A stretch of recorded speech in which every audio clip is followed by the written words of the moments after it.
The name's Bond. James Bond. The idea of spies as James Bond, driving an Aston Martin, engaged in, gunfights and car chases, or Jason Bourne with almost superhuman abilities. This is quite far from the world of espionage.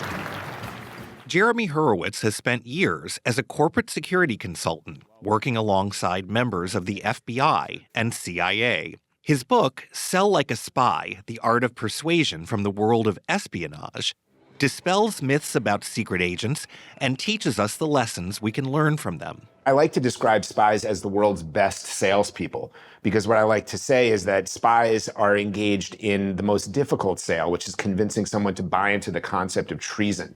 Hurewitz says the very same skills it takes to be a spy can also make you a top salesperson. There's a saying amongst case officers that spies convince, thugs coerce. Many case officers will tell you that the agent has often said to them that they're doing this only because of them, because of that relationship that they build.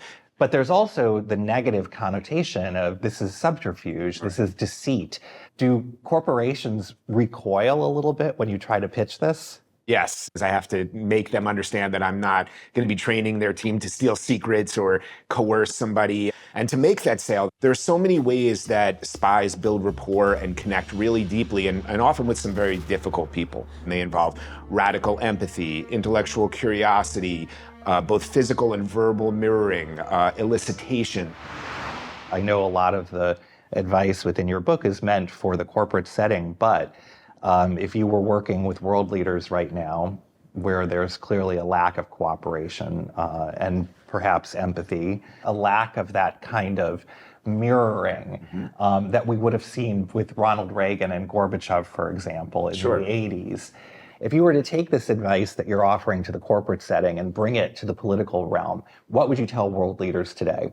I mean, I think it was even with George Bush when he looked into the soul of Vladimir Putin. I do think we have moved away from people trying to evaluate the other side as a little bit more of a human being rather than seeing them as more of an instrument that threatens, what they're after, and I think Trump is very instrumental in that way and, only sees things in very binary terms.